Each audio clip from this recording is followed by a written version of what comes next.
O Canal Livre recebe 3 dos principais intelectuais do Brasil. Participam do programa o antropólogo Roberto da Mata, estudioso da cultura brasileira e autor de obras como Carnavais, Malandros e Heróis e O que faz o Brasil, Brasil. Luiz Felipe Pondé, filósofo, especialista em comportamento e religião, autor de livros como Contra um Mundo Melhor, Ensaios do Afeto e o recente Guia Politicamente Incorreto do Sexo. E o também filósofo Mário Sérgio Cortella, autor de ensaios sobre educação e filosofia, como Não se Desespere, Provocações Filosóficas e a coleção Educação, Convivência e Ética.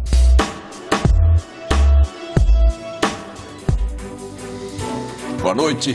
E para participar da conversa hoje com Roberto da Mata, Luiz Felipe Pondé e Mário Sérgio Cortella, está comigo meu chefe dileto, companheiro Fernando Mitre. Isso não estava escrito no TP, não. Eu falei para elogiar fim de ano. Para acompanhar a conversa. É o que nós vamos fazer aqui, acompanhar. Bom, minha gente, olha, programa de fim de ano, não se pode pretender nenhuma marcação cerrada sobre a realidade, senão pouca gente aguenta. A gente vai falar da realidade aqui, vamos falar, se possível, muito de nossas ficções. Há poucos dias, uma dessas entrevistas que fazem sobre o balanço do ano, fizeram aquela pergunta mais que óbvia em tais ocasiões. Boechat, qual é a coisa mais importante, na sua opinião, do ano de 2015? Eu disse, olha, o fato mais importante para mim do ano de 2015 a esta altura é que ele está acabando. Então eu queria fazer a vocês esta mesma pergunta, se possível com respostas um pouco mais longas. Do que o ano está acabando? Da Mata, começa por você. 2015, o que te pareceu o ano, hein? Eu acho que 2015 é um ano que eu acho que chegamos num limite do que eu chamo, desse encontro de éticas, de relacionais e éticas de mercado, e a nossa questão, que é uma questão perene no Brasil, que sempre ela retorna, que é como nós lidamos mal com a impessoalidade e construímos mal os espaços públicos. Eu acho que esse ano isso ficou muito claro para todos nós. E chegou a um ponto do intolerável. E talvez o evento mais importante seja o que está acontecendo agora, que é se vai ter impeachment ou não. Eu diria, assim, no cenário nacional, eu diria que é um pouco o que o da Mata dizia, que é uma certa, só eu apontaria a paralisia em que o Brasil ficou ao longo de 2015. Mas que eu acho que é uma paralisia importante para pensar o país justamente num certo assim, fracasso da proposta do PT para o país, aqueles que tinham esperança nessa proposta. Acho que isso é uma coisa importante, talvez a gente conseguir dissociar expectativas utópicas políticas de uma política um pouco mais pragmática. No cenário internacional, eu diria uma coisa importante desse ano é um certo impasse da Europa com seu modelo político, de seu modelo de integração de imigrantes, o confronto cultural, não no sentido que seja intolerável, mas o conflito que existe entre uma percepção um pouco mais ocidental de mundo dentro da Europa e a dificuldade dos governos europeus lidarem com o islamismo radical e como isso está, o terrorista com passaporte europeu. Pronto. Esse é um baita que mora dentro de casa. Então. E aí, Cortella? Eu tenho 2 momentos que eu acho especiais. Um é um espírito em 2015, que para mim foi o que eu chamo de uma certa alegria cívica. Sem reconhecer na crise, por exemplo, algo positivo, entendido nele mesmo positivo, há uma certa alegria cívica que eu estou vivendo. Nunca imaginei que eu enxergaria isso no meu país. Né? Aquilo que é podre vindo à tona, aquilo que fede sendo colocado às claras, aquilo que precisa ser extinto, começando o debate em relação a isso. Então eu tenho aí uma alegria cívica. A segunda coisa foi, Boechat, a ideia de nós começarmos a recusar, por exemplo, naquilo que foi a irresponsabilidade em Mariana, com a barragem, de chamar aquilo de desastre natural. Eu acho que quando nós começamos a recusar a expressão desastre natural e, na sequência, começamos a responsabilizar aqueles que, de fato, né, têm responsabilidade, nós deixamos de dar uma certa força aos deuses das barragens, né, e começamos a identificar quem é que, de fato, produz lama. Lama nos dois sentidos. No meu primeiro assunto e no segundo. Bom, lembrando que no caso de Mariana, que ainda as punições à altura estão pendentes e provavelmente demorarão um bom tempo devido à ação de advogados, ação econômica, as conexões políticas dos controladores da represa, da Samarco, dona da represa, é importante chamar a atenção de que o primeiro movimento da empresa foi tentar fazer colar a versão de que teria havido um abalo sísmico na região. Ou seja, pôr a conta na natureza, como você dizia. A má natureza. Pôr a conta na natureza. Os deuses da barragem. Sim. E aí, Mitre? Professor Cortella, eu vou fazer uma pergunta muito simples. O senhor acha que todos esses acontecimentos dramáticos, escandalosos, trágicos, que trouxeram também uma espécie de espírito cívico diferente, isso diminuiu o número de idiotas no Brasil? Eu uso a palavra idiotas no sentido que os gregos usavam, que é o seguinte: idiota é aquele que não se preocupa com a questão pública e que só pensa em si. Eu queria saber se os idiotas estão em número menor agora. Eu acho que diminuiu um pouco a nossa taxa de idiotia. Afinal, nós temos hoje, por exemplo, sessões dos nossos tribunais transmitidos pela TV e por todas as TVs. As pessoas tematizando coisas que até algum tempo elas seriam fora do nosso cotidiano. A ideia de falar só, com todo respeito ao da Mata, de carnaval, malandro e herói, usando o teu ótimo livro e clássico, né, ela saiu um pouco do circuito. De repente se começa a falar um pouco mais de política, nem que ela não seja essa discussão, ainda num campo mais refinado das ideias, ou de uma ideologia, no sentido menos negativo, acho que nós começamos a romper algum patamar disso. Mas ainda estamos, para brincar com o Churchill, nós estamos só no fim do começo. Não estamos no começo do fim ainda. E vivendo também um momento assim de um certo caos, né? E é exatamente então, essa troca de informações e críticas. Várias vezes nesses tempos nossos atuais eu venho dizendo que eu não acho que o Brasil está caótico. Por exemplo, nós não estamos com dificuldade de enxergar o que está acontecendo. Nós estamos com excesso de variáveis. Isso. Nós estamos tantas coisas que podem acontecer ao mesmo tempo que nós não estamos conseguindo enxergar o que virá na sequência. Uma coisa é o mundo caótico, né, que você diz assim, não dá para saber porque está tudo confuso. Eu não acho que está confuso. Eu acho que tem tantas possibilidades que qualquer porta pode se abrir, né, nesse momento. É um ano único. O que você fala em infinitas possibilidades, não é caos, é a definição de angústia da filosofia existencialista, né? Daquele cara dinamarquês lá, Kierkegaard, justamente essa definição de angústia. O Heidegger, excesso, né, de possibilidades. Então, dizia, a gente não está caótico, está angustiado. Heidegger lembrava, angústia é a possibilidade plena. É isso aí. É quando você tem todas as escolhas possíveis, que país também angustiado. É um pouco do desespero. Pois é, mas isso virou um pouco fenômeno coletivo. Né? Nós temos aí a internet, você entra na internet e fica 12 horas, como eu fiquei há pouco tempo, na experiência que eu fiz, é impressionante. Aquele turbilhão. Mundo, aquele turbilhão, exatamente. Angústia pura. É claro. Angústia ao alcance de qualquer um. Mas espera aí, Vitor, o que gera angústia na vida? É o problema que você não enxerga o caminho da solução. A única solução contra a angústia é a ação. Claro. Se você só lê, só fica se inteirando e não dá passo algum, aquilo te dá um estado de desespero interno. Claro. Se você vai buscar... A angústia leva à ação. Claro. Evidente. Da Mata, deixa eu voltar aqui para o tema 2015 de uma forma mais cronológica e saber o seguinte, a sociedade brasileira que conclui o ano de 2015, na tua avaliação, no seu conjunto, prosperou nos fundamentos, enfim, consciência política, consciência social, amadureceu, melhorou essa sociedade, Damar? Eu concordo com os meus queridos companheiros de mesa, né? Inclusive com os nossos entrevistadores. Eu concordo, eu acho que tem sempre um avanço, né? Eu sou um homem otimista, né? Eu não estaria... a minha vida é uma vida, olhando para trás, né? Eu agora estou mais voltado para trás do que para frente. Eu sou um cara otimista. Eu acho que é muito difícil a gente fazer eu abandonei a visão linear da sociedade há muito tempo, porque eu sou antropólogo, e convivi com sociedades muito humildes, tribais, que não tinham escrita. Então, eu acho que as coisas retornam.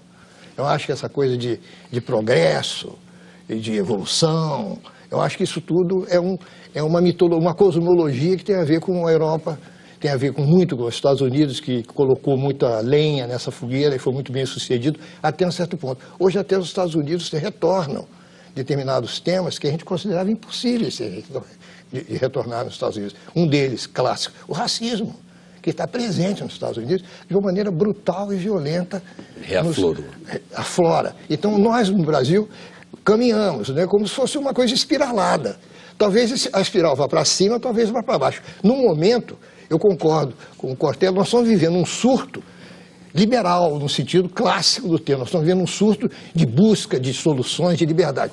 A angústia, para mim, ela é causada porque você tem muitas possibilidades. Nós não tem funeral, é preciso ter um desfecho. Para que essa angústia possa se apaziguar, é preciso que as pessoas culpadas tenham que expiar essa culpa. Entendeu? O Brasil você tem que lavar a mão, você tem que lavar a roupa suja. Então, o que está faltando, né, vou te falar, parece uma coisa muito pesada, mas não é pesada. Falta fechar algumas portas. Você fala, solucionamos isso. Esse negócio da mineração, há quantos séculos nós estamos explorando minério em Minas Gerais, cara? É secular, não é uma atividade nova. Você fala, não, estamos lidando com energia atômica, não sabe. Não tem desculpa. Não tem desculpa. E até hoje não acontece nada. Provavelmente não vai acontecer coisa alguma com essas pessoas. E o jornalismo brasileiro, com distinto perdão dos jornalistas, fazem um trabalho de carniceiro, porque eu assisto televisão e vejo o repórter perguntando, o que a senhora acha? Sua casa caiu? Olha aqui no meio do barro, encontrei uma fotografia da sua avó. Pelo amor de Deus, tinham que estar atrás dos donos para se colocar do lado daqueles que são humildes e que perderam o mínimo que tinham, porque não somos nós que sofremos com a crise, que estamos sentados em volta dessa mesa. Nós somos, claro que a gente fica preocupado e tudo, mas o que permeia a crise, onde a crise bate com violência, é no chamado subalternos. Mas, professor Roberto, eu acho que, de um modo geral, a impunidade tem sofrido muito nesse país, graças a Deus. Então já não é como antes. Eu discordo, eu acho que vai ter gente punida sim, entende? E as punições já estão começando a aparecer. Nós temos que lembrar, Mito, claro, faz um ano que nós já temos gente presa. É claro. Claro que isso não me dá uma esperança no sentido de exuberância, né, triunfalista, mas é mais ou menos inédito você supor, mesmo que você tenha algum esvaimento até, né, dessa ânsia punitiva, ainda assim, um ano, nós estamos fechando o ano com pessoas que estiveram presas em novembro de 2014, né, então numa sequência, e outros que se anuncia. Óbvio. E muitos serão julgados, e esse julgamento tem que ser justo. Isso não me acalma, mas também não me entristece. Consola um pouquinho. Eu acho que mais, consolar é um termo até bom, mas eu acho que ele me serena, né, em alguns pedaços. Eu acho que essa inexplicabilidade que às vezes se fala do Brasil de que aqui é assim, né, isso não faz muito sentido. É altamente conservador, né, imaginar que nós não temos, esse é o nosso modo de ser, né? Parece quase igual um título de um livro bom para o D'Amato fazer um dia, a partir de Pero Vaz, para onde o Brasil caminha. Daí a ideia. Pondé, a sociedade brasileira progrediu num ano que você mesmo já afirmou aí, é um consenso, um ano em que o Brasil parou, a política fez o Brasil parar, parece que as coisas não andaram, os temas em discussão são os mesmos de janeiro deste ano, parece que 2015 passou em brancas nuvens sob vários aspectos. Mas a sociedade avançou? Você acha que houve um avanço? Eu concordo com os colegas de que a possibilidade de você ter presos improváveis, né, que não faziam parte do cenário, é um certo avanço. Isso coloca as pessoas um pouco no sentimento de esperança cívica ou de esperança política, de que, de alguma forma, o Estado de Direito, como se fala em filosofia do direito política, funcione no país, porque no Brasil nunca existiu Estado de Direito, né? Nunca foi o reino da lei, mas sim o reino do homem, como se fala em filosofia política.